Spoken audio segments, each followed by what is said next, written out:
Hi YouTube, welcome to Let's Fly VFR. Hi, my name's Gunny.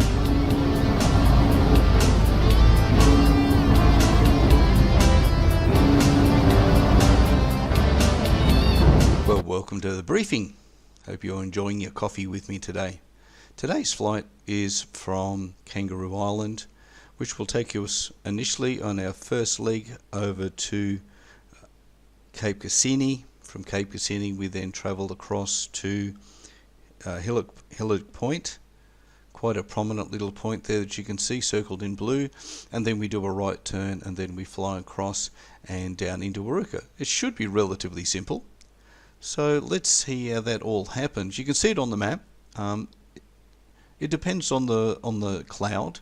We have a couple of layers of cloud, one at about 4,000 feet, and there's another one much higher at about 6,000 or 7,000. So there's a possibility we might fly up and between them, depending on how broken the cloud is. It is supposed to be broken. So let's have a look at the flight plan itself. So here it is. So if you can see that okay, we've got our first leg all laid out there. Second leg, and we're planning that'll be a fairly solid climb, the first one. Probably only at around 76 knots. You do get 1,000 feet per minute on the way up, so that's pretty good. We should level out on our second leg at hopefully 8,500 feet, which will give us our glide distance should anything go wrong. But we have to be flexible in that, depending on what the weather's doing, and we have to balance that out. And then we have our descent, and if we're still at when we make our turn, we need to descend to 7,500 because we're going on an easterly direction. East is least, so it's the odd numbers. We should be descending from that top altitude and heading in. But if we're lower, then we'll need to make some adjustments. So let's go and jump into the aeroplane. See you soon. Well, welcome into the cockpit, guys. We finished our brief over at the table. Time to have a look in the cockpit and then do our walk around of the aircraft today before we get going. So much of flying is about what you do before and after, and a lot less of that is to do with the actual flight itself to make sure things are successful. So let's check this first. We have our handbrake on. We can see that's on down there. Our master switch, I've just turned that on. Landing lights, let's go for landing lights on. Taxi light on. Navigation lights on. Beacon on. Strobes on. Flaps extend, and I've got those down already. So we got that ready. Let's go outside and have a look around the aircraft. Well, it's time to do our walk around, and we've got the gentleman over there sweeping the tarmac for us, keeping it all nice and clean. First thing we want to do is just look at the aircraft to start with and make sure everything looks like it's right. Make sure everything's straight, make sure the wheels are in the right place, the props are in place. And that might sound really silly, but I have gone out to a Jabiru at our flying club and had a look at the tail plane, and I thought, that doesn't look right to me. And it was actually looked twisted. They did go off and get it fixed. I don't know when it was done. Hadn't flown that one for a while, but it got fixed and everything. But it didn't actually line up with the tail plane. The end of it was actually twisted out. So I didn't fly that day. I just said, well, if that's all I've got, then I'm not going anywhere. So let's check this out. So we can see our lights are working, left and right. Beacons are working. Landing lights are working. Check that our windscreen's good and clear. Make sure our prop hasn't got any nicks or anything in it that might cause it to be unbalanced. Our air intake here for the engine and the exhaust, there's no covers left on the aircraft at the moment. We have our flaps down so we can check there momentarily. We'll just stand up a little bit and make sure our fuel caps are on. How often planes have taken off and their fuel caps have either not been on or been removed because someone was in a rush. Let's go around here. Now along here we check our leading edges of our wings on both sides as we go. Check our stall warning. Now with the Cessna I'm not honestly 100% sure, but I would imagine that could well be them. On the Jabiru there's a single one, and to make sure it's operating, you actually put your mouth on the wing and suck it. Yes, don't start laughing now. Okay, but when you do that, because the air breaks away, instead of the air flowing here and having a positive pressure going in, the angle of attack causes the airflow to break away from the wing here when it stalls, and instead of pushing against the switch, it actually sucks the switch out, and that's what causes your stall warning. So if you didn't know how it worked, that's essentially how it works. It's a lot more complicated than that, but we'll check all your switch, check all your screws, check around the canopy, check door hinges, check hinges and fairings are in. You'd grab a hold of these, make sure they're in, check the tyre pressures look correct, or bring a gauge out and actually check the things. Make sure your fairings are in here, making sure these are clean as well. Very important that the leading edges particularly are clean on your aircraft, because anything there will start causing vortices coming off, or vortices is probably the correct term, coming off your wing and reducing the performance of your wing. The gentleman that I've mentioned a few times, Mr. Aviation 101, if you want to have a look at some real flying, excellent guy, makes really great videos. He hasn't paid me, I've never even spoken to the guy, but they're magnificent videos.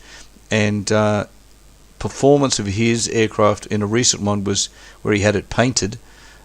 He gained another 6 knots, and his fuel economy improved quite a bit as well. So it's about keeping the aircraft clean. So we can see actuators in here. We check to make sure that they're fixtures, and the nuts and screws and locking devices that hold them in place are there. No damage through the aircraft here. Looking down the tail, and we'll check our control surfaces while we're standing at the back here. Now we'd reach over and actually grab them, and we'd move it elevator up and down and check in the devices in here, making sure that what makes it work is working right, checking that your tabs here are set to neutral, because in the cockpit they are set just like that. Right turn, so right up, left down, and left turn, left up, right down. That's all good.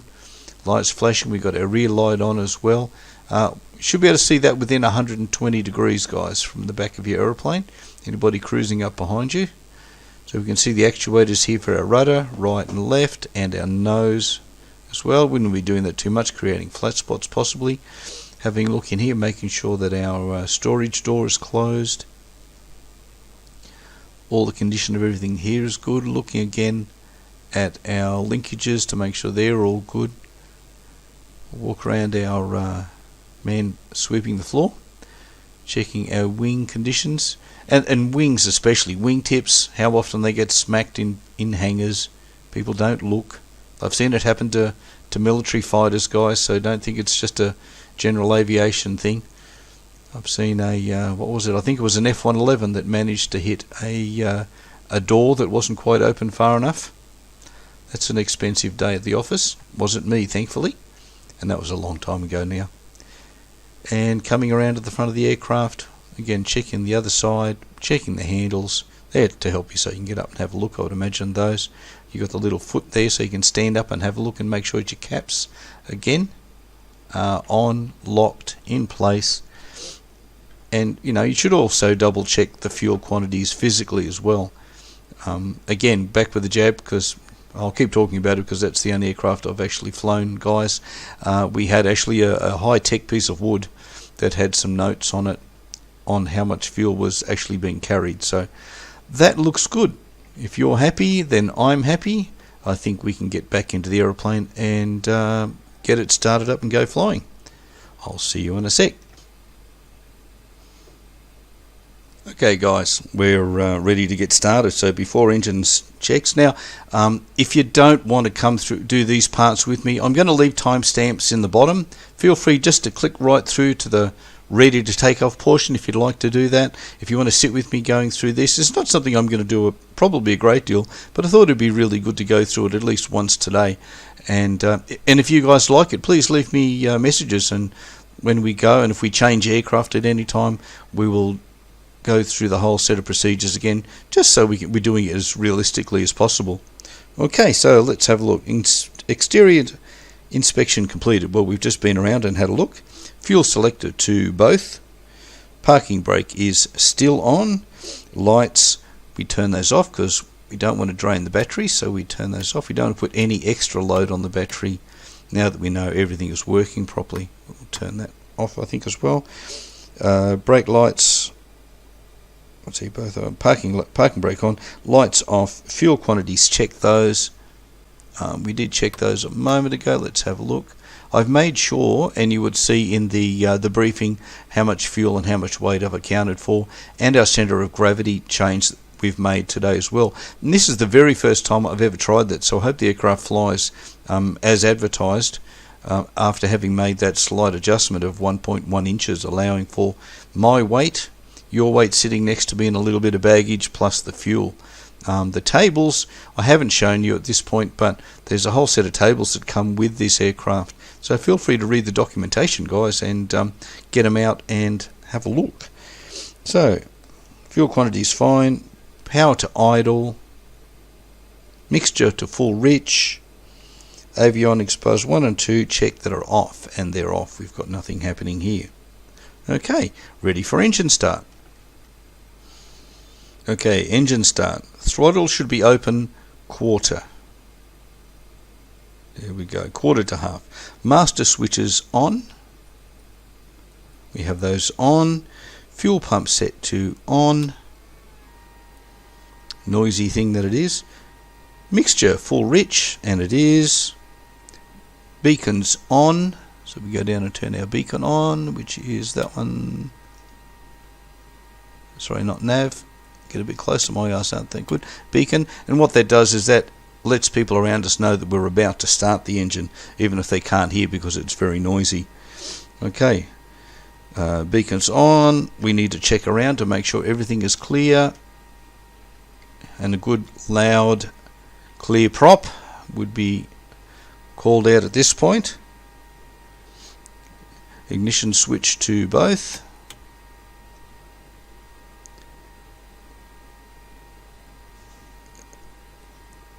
And hit the starter.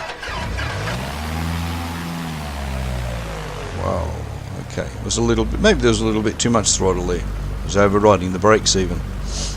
Okay, we'll do that a little bit less next time. Okay, so that's good. Avionics, oil pressure, check that. Let's check down there, make sure it's yep, oil pressure is good, bottom of the green, temperature will come up in a little time, fuel's good. Vacuum is good, power up, vacuum is operating, amps are good, fuel flow is low, and EGT is low, which you would expect at this point, so that's nice. Okay, we can have our avionics on now, and we have, okay, we need to set these, the 130.45. Now I'll just check my radio frequencies that I require.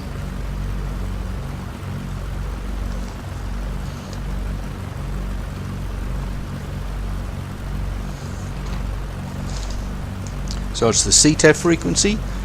So on COM 1 we want 126.0. So let's just push that. Now I'm not super familiar with these, so I'm going to have a go. 126.0. Okay, CTAF frequency, common terminal frequency. Roll that back.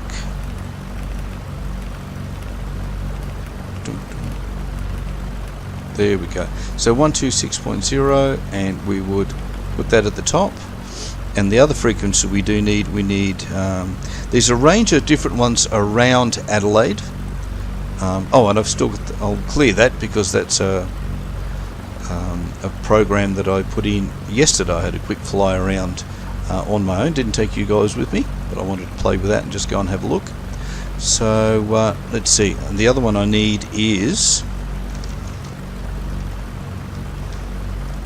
for Bonfire Hill, 118.95. 118.95. That means that that frequency is an Adelaide frequency, and they will monitor that. So 1.118.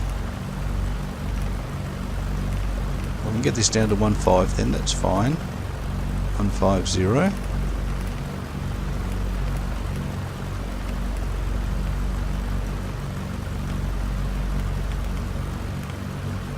Okay, 118, 150. Good. So you'd be able to call up Adelaide if you had anything ready, any problems, and it's sitting there and available. 126.0 is the CTAF here. Again, if you want to zip forward and just go straight to taking off, just click below, guys. I absolutely have no problem with you doing that. So now let's look over and let's close our doors.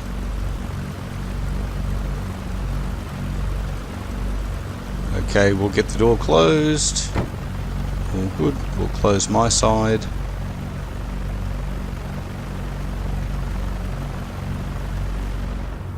There we go, and that's also a bit quieter. Let's go back to our middle view. Very good. Okay. Next step. Transponder set to on. 121.0. So 1200 on. Standby. Altitude on. Okay. Important we have that up and running. Okay, before taxi, you retract the flaps.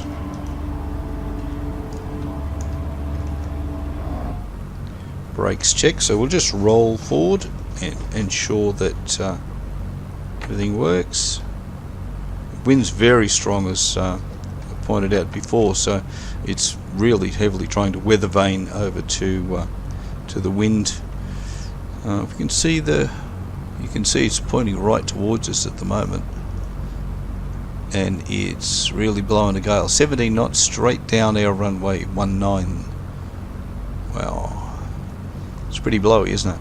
Okay, well, we'll get ready and we'll just taxi out to the runway.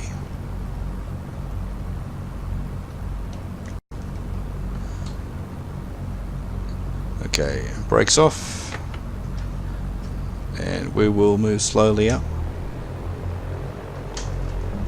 And we'll go up to the end here.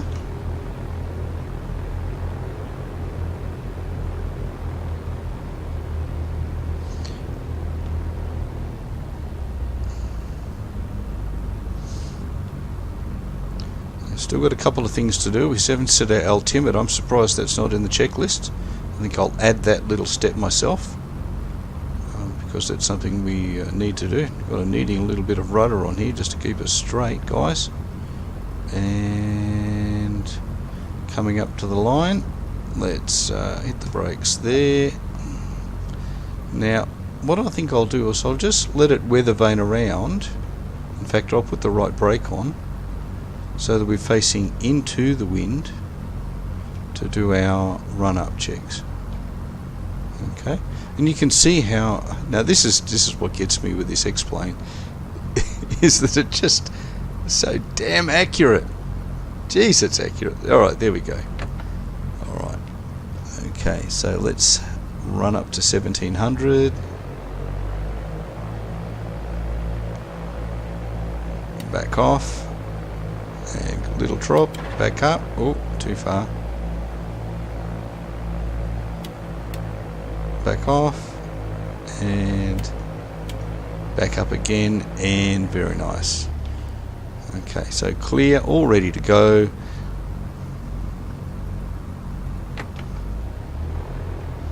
Okay, radio call just to let them know that we're taxiing out.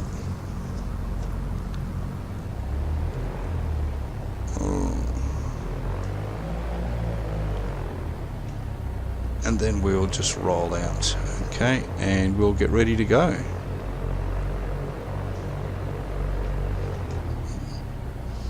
And I'm going to turn, before we go further, I'm going to turn all my lights on. I wonder if there's not a few steps missing out of this. Yeah. Checking around the pattern. Weather's pretty terrible, isn't it? Wave heights and speeds are pretty strong. Little brake, don't let it get too fast. Yeah, that's right. Guys, if you're hearing that squeak, it's because you're not doing it right. I've seen a few posts on Facebook, things maybe with new guys or girls. If you're over-correcting and maybe using a twist stick or something like that, you need to be a little gentler, that's all. You just got to be gentle. Power on gentle and controls gentle. Okay, there we go. Brakes. And we'll get ready, we'll make our pre-takeoff checks. Let's get our altimeter set correctly at 24. That's good. Our runway heading that's perfect, and that is not quite. There we are. It does allow. You know, these things do actually drift. They do actually move around a little bit. So, ready to go.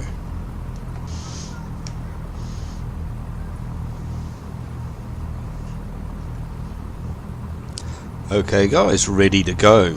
Do your seatbelts up, close your windows, make sure everything's all closed. Checking behind us, that's all good. Checking the pattern, that looks all clear. Let's check our flight controls. Left, and we'll take the back seat. Left and right, left up, right down, right up, left down, and flaps all the way up.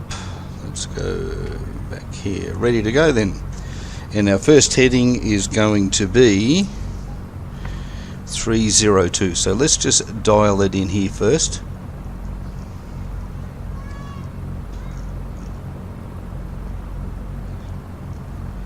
Three 302. Okay, so very close to 30. Okay. Let's go. Alright. Just going to sit back a little bit in my seat. Pedals are all working fine. Brakes off. Kingscote Tower. Rolling on runway 19. Departing overhead for Waruka. Kingscote Tower. And you can just apply your own. Just a lot of left rudder at the moment, just as we get going. Get straight, gently feed the power in, balance on the rudder as you need, keeping it straight, watching your speed, 55, 60 knots, rotating, and we're airborne, and we're on our way to Waruka, everybody. So the plan is, we're going to depart out here. We're going to climb to about 500 or 600 feet. Then we'll do a left turn as if we're going to continue in the pattern. Depart overhead. And what that does is give me a little bit more time to get climbing, because the Cessna climbs so well. If I was in the old Jabiru, I'd be struggling at 500 foot per minute, but this one just screams into the air, so really good. So maintain our climb speed. Just bring that back a little. Turning left. Just gentle, little bit of rudder, not too much. Oh, actually, doesn't look like I need it. There we go. So we just keep cruising around. So we're already nearly up to pattern height. There's the ocean. Keep it climbing. Turn again. Let's just check left. All going well. And we'll see how we go with the cloud. Now, if we can't get through the cloud, then this will be an aborted flight. It'll just have to be that. But it's a bit patchy, and providing it looks safe, I'm not going to have the same situation I had as we had in the last flight, where I got a little bit caught out by what I thought would be okay weather, and it turned out to be very nasty as well. So if you haven't seen that one, there should be a link to that at the end of the video, or go back and have a look through the library. You'll find it there. So let's keep climbing, because we want lots of altitude before we get to the beach. Climbs amazingly well through here.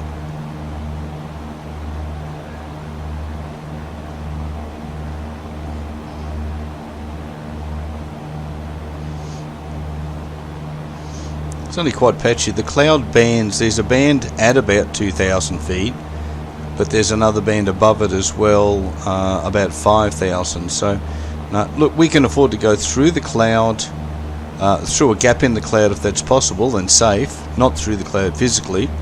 If we can find a gap to climb, when we might just have to plan around that a little, but we'll keep climbing at the moment. Our heading, just need to check that a little bit to the right, so we haven't got far to go. And if I haven't got good altitude by the time we get to the coastline to make that water crossing, we get feet wet, as they used to say in the Navy, I believe. Then we'll just circle around a couple of times while we continue to gain height. It's all important that we have our height, so we have our glide distance. So we're up. We need to turn our fuel pump off. We don't need that anymore. Everything's fine. Let's have a little look around. Looks not too bad out there today.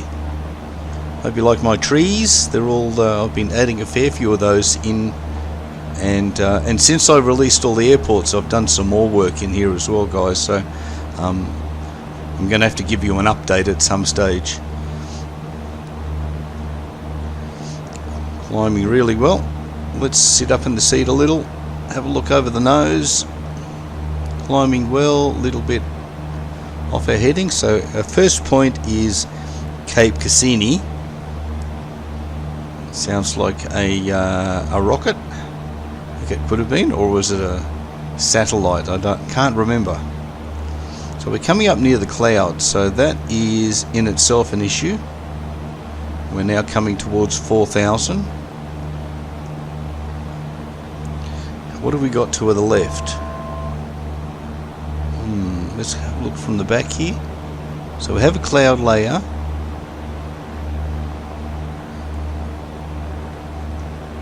And this doesn't look like we should really continue at this point. We need a little bit more height, and we can't fly into the cloud, but I'm happy to go above it because I know it's broken.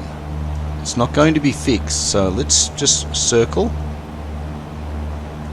and let's see if we can find a spot in the cloud that would be acceptable, that we should be able to climb through.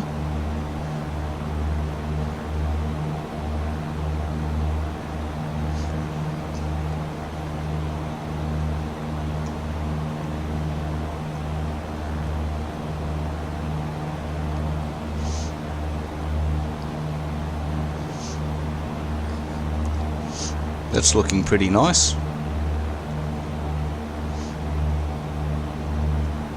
Full power, and we probably need to be doing a little bit of mixture work at this point. You can see that our mixture's running pretty cold, so let's just look down a little and we'll pull that out a little.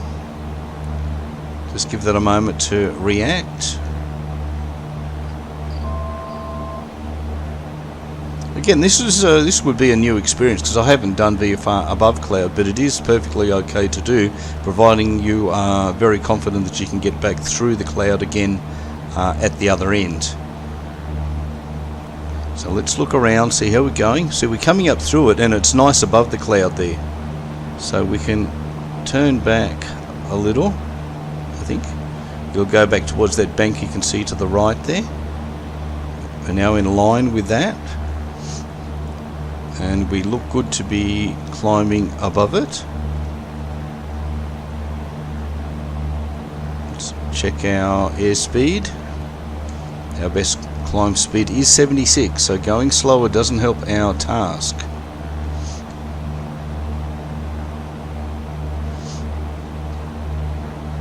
Now coming through 5,000 feet.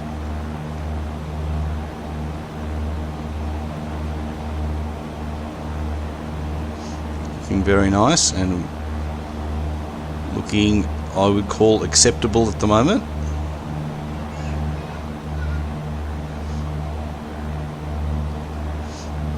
Remaining good climb speed still, just watching my speed. Let's have a look around us. So we can see we're coming through the cloud level now, so that's looking pretty good, and we're above the cloud level there, so we're clear of cloud. We'll turn a little bit onto track. I believe that's perfectly safe to do now. We can see through that, and we can see coastline in the distance, so that's another good point.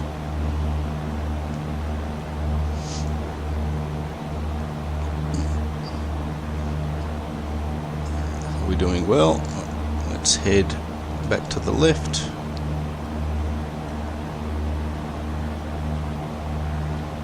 And there we go. 7,000.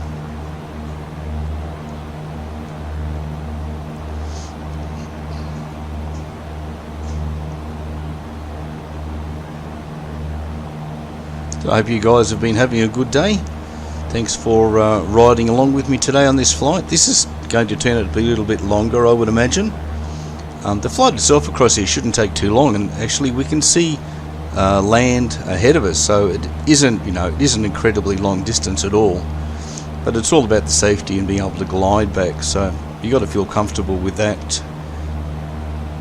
Now, a little bit of information that I think is noteworthy is the EPIRBs that you would carry on, well, you should carry anyway when you're flying around the countryside. There's an old version that is it's 121.5, which is the emergency frequency that aircraft use.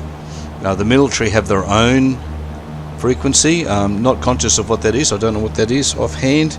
And there's also a newer version of that, and that was on the info sheet that we had a look at back at the table.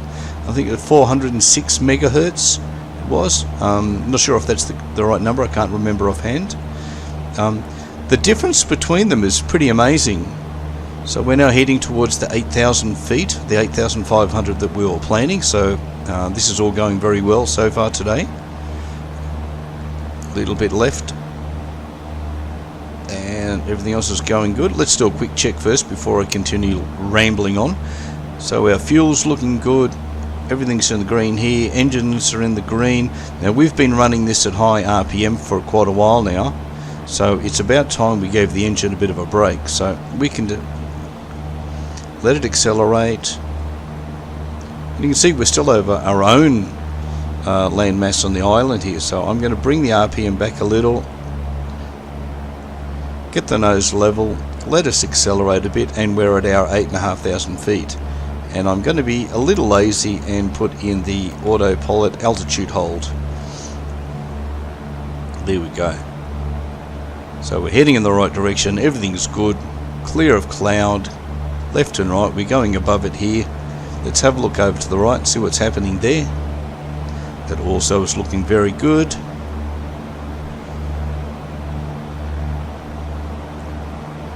As we depart Kangaroo Island, you can say goodbye for now. Looking forward. And let's jump back into the front.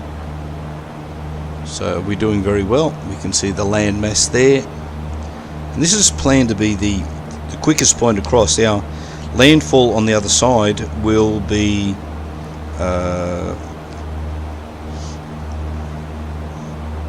Hillock Point. So we'll just go a little right.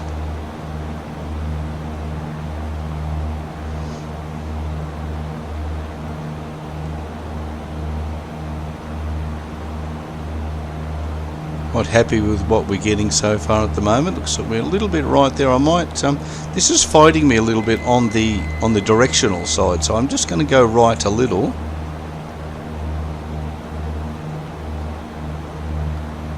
And go back to there. Let's pull up the map and have a look and see how that's going. So you can, there's Waruka, where we want to go, and that is the point that I was aiming for. I'm just going to reference that on my real world map, which is sitting down here in front of me, and it has the curl around, the little point, and then here. So our direction is good. It may be a little bit to the left. I think we can correct that a little bit to the right. Transport's good, so yeah, that's good. We might just take this back a little to about there, and we'll engage the heading control. So that's where we need to go over there. We'll take a little bit further right, so you can see where it comes around, and this is the point here that's sort of closest to us.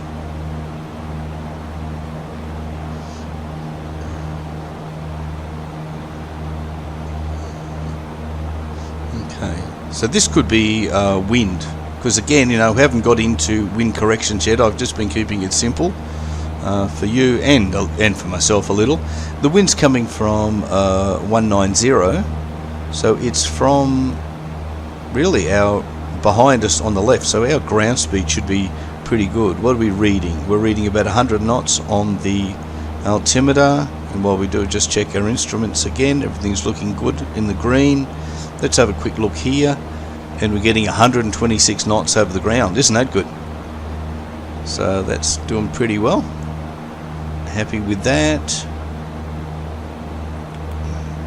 100 nautical miles. It's not showing up the airport, but that's perfectly okay. It's there on the map for us, isn't it? Now, if we do need to descend underneath this cloud as we're getting much closer, that also is perfectly acceptable. I would say we still need a little bit more right correction as yet, so let's just move this up and we'll correct that a little bit more to the right. It's interesting because that's quite a bit further to the right than I expected, but it could be it shouldn't be the wind if the wind's at 190. Now you can see we're going to end up on top of the cloud here, and we're how far again? We're coming up on that, and I don't really want to get caught above it. Nothing worse than getting caught above it and not be able to get down, so I'm going to start a descent of 600 feet a minute will do. I'll bring my RPM back a little.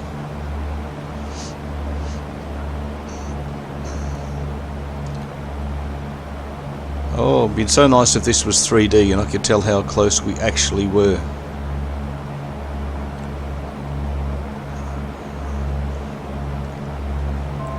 Got a bit of room left and a bit of room right,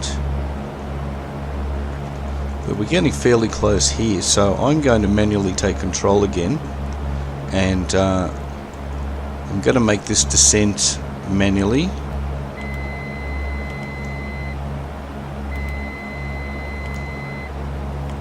Turn all those items off, and we'll continue to descend here. I'm going to bring the RPM back a little.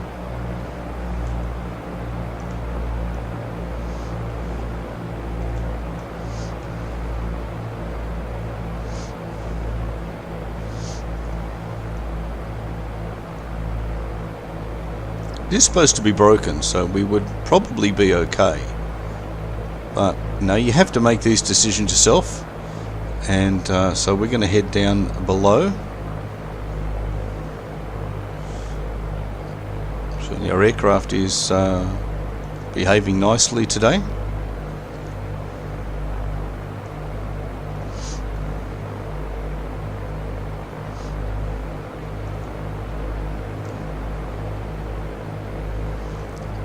I think we'll do just a circle left.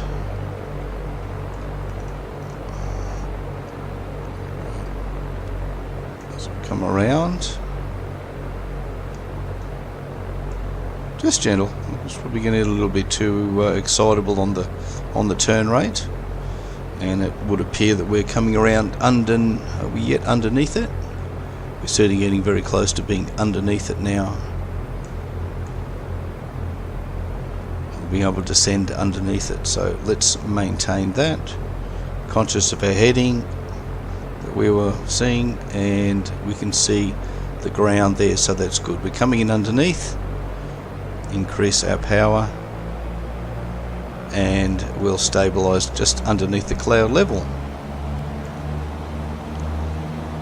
and we can see the point that we want to cross, which is just here. You get a bit of an impression of your speed now that we're sitting just under the clouds. I've been fortunate enough to do this in in a jet many years ago when I was in the Australian Air Force, flying out of Singapore, and we did a bit of cloud surfing. 400 or 500 knots right next to the clouds is pretty amazing stuff. Okay, we're at 6,000, just short of 6,300 feet. Making some pretty good speed, I would say. Yeah, 130 knots over the ground. Wow. We're really getting some, aren't we? And let's just check our direction and get us across that point. As you can see on the map, we're not actually halfway yet.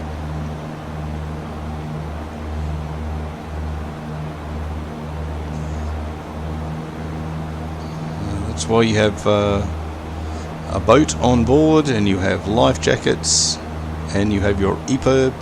Oh, getting back to the EPIRB, yeah, sorry, I got distracted, didn't I, with the cloud. The quite amazing, the newest versions in the 406 megahertz, I think as it is. Figure just bumped into my head, come into my head. The accuracy of the new ones is only a couple of 1 to 2 kilometers or something like that. It's pretty close, whereas the older version was, well, like 7 to 15 kilometers. So, you know, if you're bobbing around in a bit of water, it's certainly going to take a while for them to find you. Average response time over water, I think, is something like 6 hours for them to find you and then hopefully pick you up, all going well. So certainly something to be conscious of when you're out here. So we've got cloud ahead, clear space to the left. We're going to take a little left turn because I don't want to descend below it any further. Let's maintain our altitude. This decides to put more clouds ahead of us.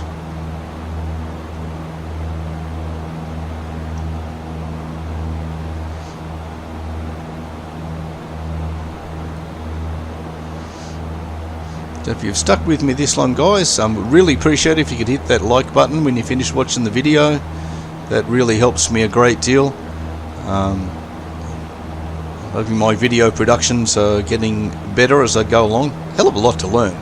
It's really interesting stuff. Let's have a little look around. There's not much out in the water, is there? Not much to be seen. Cloud to our right. But we're doing quite well here. We're maintaining our altitude, tracking a little bit left of our expected track, so that's still okay. As long as it doesn't decide to block our path. Map wise, so you can see Waruka over here. This is where we want to go, but cloud is forcing us to make decisions that we have to make, so that's perfectly okay.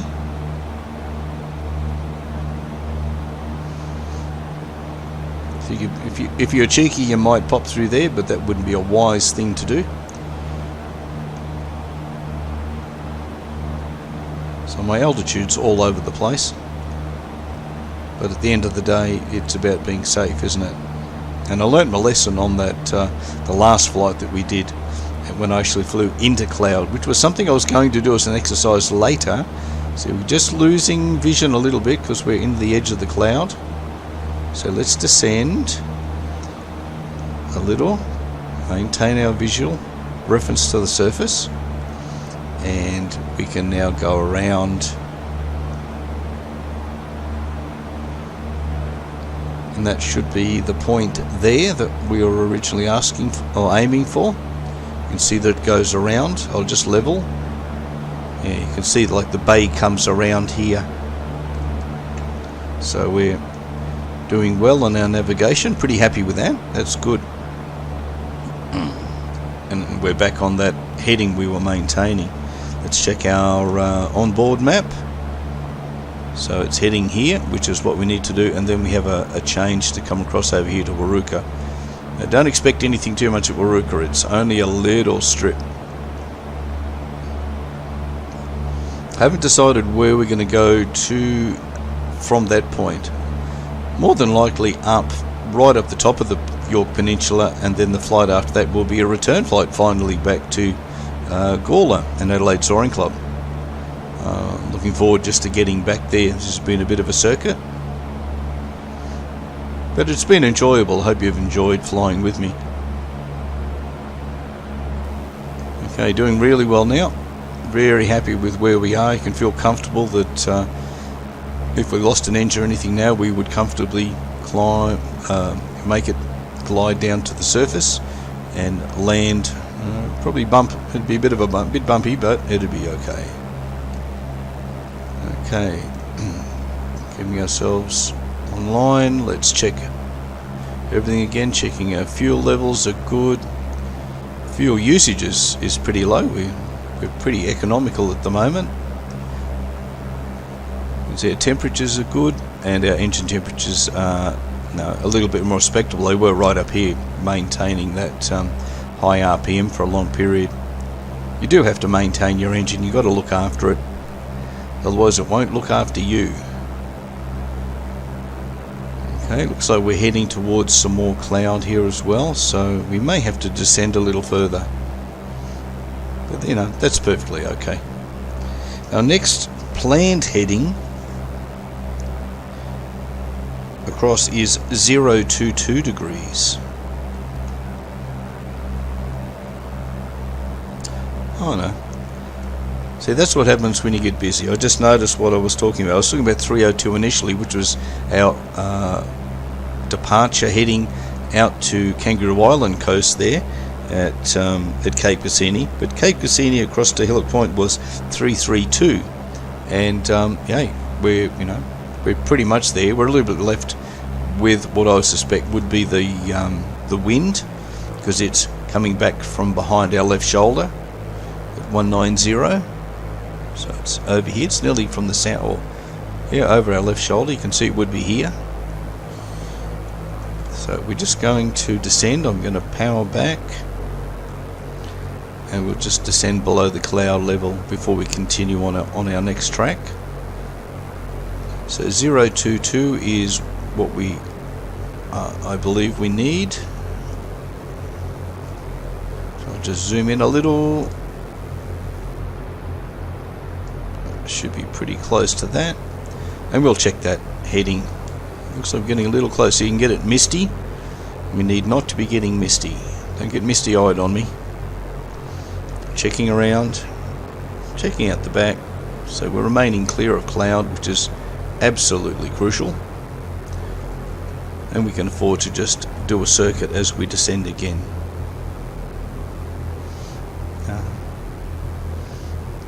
Whether you're in a flight simulator or you're doing it for real, I believe you've got to make the decisions as things happen. You must adjust and make decisions to make sure that your flight, first and foremost, is safe. So here we are, right over our arrival point, so we can breathe a sigh of relief now that we're above land. And we can line up for our last little section over there to Waruka. Okay, we're going to run the power back up again, and we'll take it up to about 23 or so. That'll do. We'll trim for 4,500.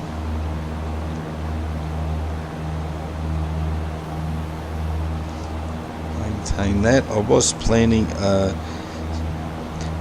just descending from here, but that was from a lot higher up. I was expecting to be at 7,500 or something coming through here, but that hasn't proved to be the case. Just trimming out. So we're at 5,000 and climbing a little, but we're close to cloud again, so we're going to have to keep descending. But I don't see that as being a particularly big issue, as we're above the ground. So there's a few options here. Power back, maintaining under the gun, so we keep just hitting the edge of that cloud, and we need to be a little further right.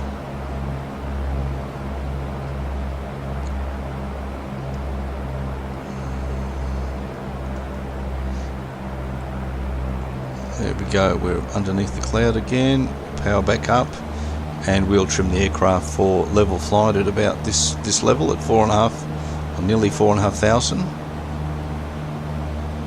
It appears with the map we need to be a little bit further right.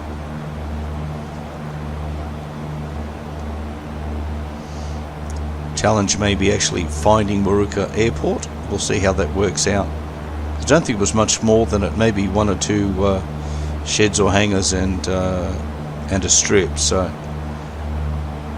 but part of the challenge, isn't it? So let's get lazy. We'll have the autopilot on. I'm going to move that across. Altitude hold. Heading. Okay, is it going to play up? It's going to do it for me. There was some reports on Facebook of the autopilot playing up a little bit after the last revision, but it doesn't seem to be the case at the moment. Let's recheck that with our heading. Let's zoom in a little. There's Moorooka town, so we're heading roughly there. I think we can just come back a little bit on our map, and that should keep us in the general vicinity. Turn that off. Again, photo scenery, level 17. So looking nice from this altitude, doesn't it? This is always a nice green area over here. Plenty of rain. The winds come from this direction for the most part as well, from the south and from the west. Our weather comes from the west here in South Australia.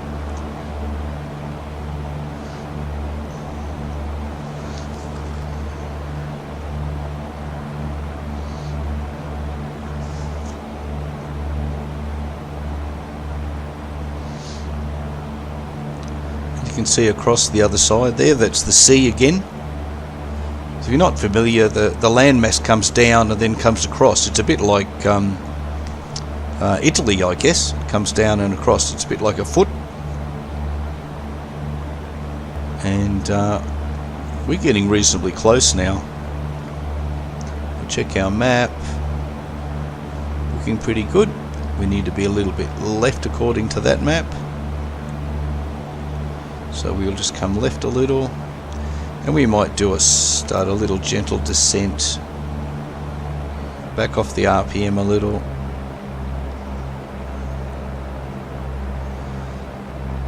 So we're at 4,500, or descending out of 4,500. At this point we would be,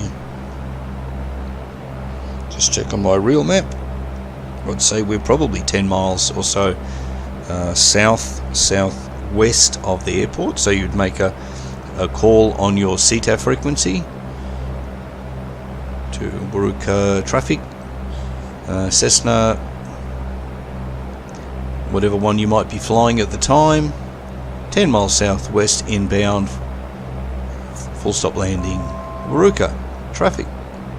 Very important on the CTAF, because the CTAF frequency is used by lots of airports where they don't have their own particular one. So someone right up at Ardrossan over this way might very well hear your call, but if they don't hear where you are, they'll be looking around at Ardrossan to see if there's an aircraft chasing them around the circuit or something. So you've got to be quite specific with where you are. Might increase that level to 500 feet per minute. And let's zoom out and see whether we can see an airport in the distance. How about there? We have a ship, looks like, out there. And there's our runway. Right on our nose, isn't that good? So we might just take a straight in approach. So let's take ourselves a little bit further across to the right. Let's take it to about 030. And we'll come over this way, and then we'll make a straight in approach. Actually, we can't, can we? Because the wind's coming back from behind us. So we'll make a left circuit, and then we'll land back this way. And that will be just about perfect. Again, thanks for sitting with me and coming for the flight. Certainly proven a little bit interesting with the weather. This is real world weather as well, guys. This is what you'll be dealing with if you're doing this flight today. your Cessna or in your Beach or in your Jabiru or whatever it might be that you are fortunate enough to be sitting in.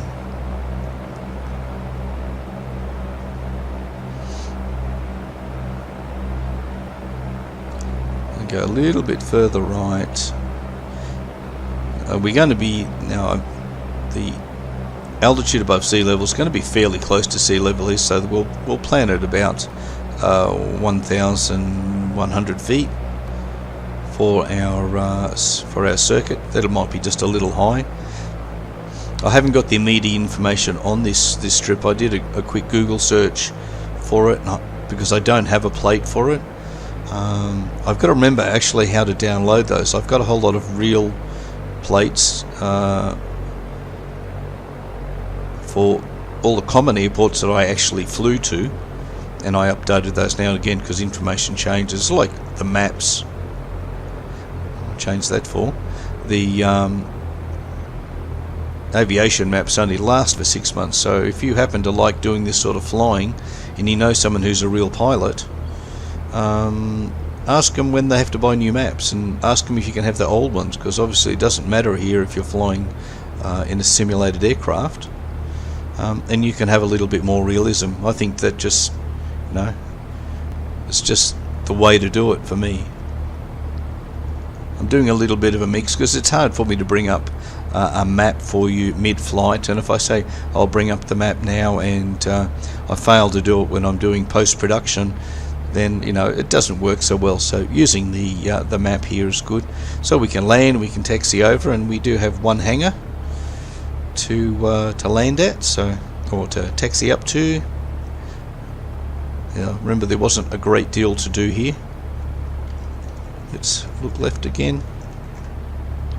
We'll just take a wide circuit so we're not watching our RPM. So we'll go left down here while we continued. We won't go too fast, we'll just go slow, and we'll come around parallel to the strip. We'll go just out over the sea a little bit, and hopefully our altitude for a straight in approach will be right then, and we'll do that manually. The next video I was going to do I was going to do a remake. I've been reviewing some of my previous videos that I have made, and I noticed that there's a few there where the volumes and things are not particularly good, so I'm endeavouring to make sure my newer videos are of a higher standard. I really want you guys to be able to enjoy them and not struggle. And if you'd like to flick from one point to another, if you just want to go from initial point to takeoff, you can skip you'll be able to skip all the briefing stuff if that's what you'd like to do. There will be links in the description below, so you can just click on those and jump to the appropriate point. And you can do that during the flight if you don't want to sit with me during all the flight, but you want to be joining me right now and coming in to do just to do the landing, then you'll be more than welcome to do that as well. So we're parallel. We'll go just a little further. Okay, and we'll do our pre-landings. Need to have that on. So we've got fuel quantities, fuel switch, harnesses, and hatches, and heat. If we had some heat, I really wish we had some heat. I'm so used to pulling the damn thing out, and we need to have a mixture in to rich, full rich, first stage flap, and being an autopilot, it will trim just nicely for us. Let's take it out of autopilot, and we'll continue the last part of the flight manually. There we go, we've got a ship out there. Let's run around, let's have a look, checking around the pattern as well to make sure it's clear. Very quiet little strip, this one. Hey, descent looks good. We can probably have a little bit less than 500 feet when we turn on our what would it be, a 3-mile file or so. It would be something like that, I would imagine. Won't it be great when we get full VR support for this? I really want to do that. Should be amazing, you know. I've flown a couple of other flight sims. Falcon BMS is one that I love to fly if I want a bit of combat and get killed mainly. I'm not very good at it, but being that it's DirectX, you can use the 3D vision from NVIDIA, and I've got the red-blue glasses, so I can do 3D with that. It's a little bit hard on the eyes, but oh, it's amazing. You do that and have the face track running, or if you have any of the other versions of that available to you, it's just amazing. You know, you get that depth perception, takeoffs and landings, especially the landings, and flying low level is pretty special when you're able to do that. Sadly, with the OpenGL that we currently have, it's not possible to do that.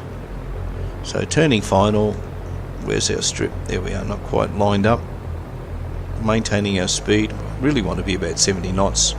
I'm a little bit slow. There we go. First stage of flaps, good.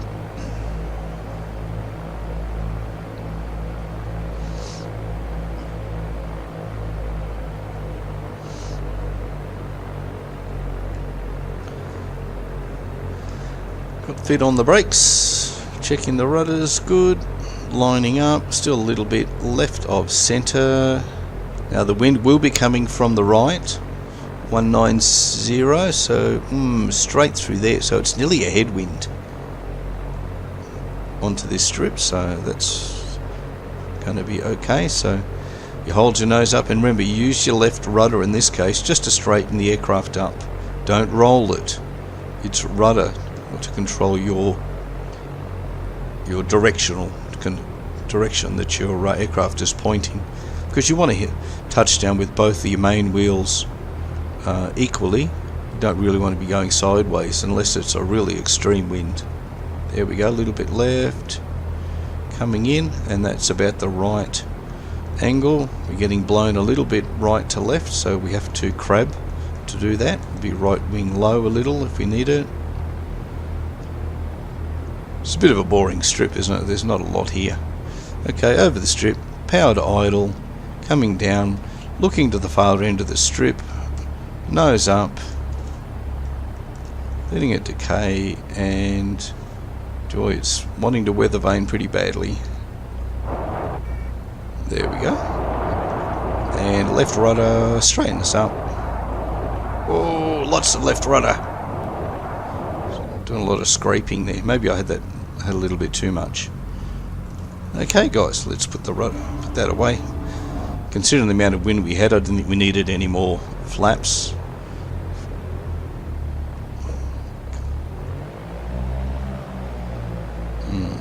Really heavily wants to weather vane into the wind. You can see the sock down here. It's really it's standing straight, so we've got a pretty stiff right to left wind, haven't we? They will stand straight at about 10 knots. Halfway up's probably about 5 or 6. So, you know, you get a good visual reference, but once they're straight, you know you're in for a bit more of a challenge when it comes to putting the aircraft on the ground. So, thank you for taking the trip with me. We've successfully moved on to Waruka. Our next flight will be Waruka on to either maybe Ardrossan, or probably right up the top of the peninsula, so we can then take a scoot back to sunny Gawler. Don't remember putting a big tow truck there. That's the F. It's a big military version, that one. So let's pull it up here. And this will do for now. We'll put the brakes on. We'll go through our shutdown.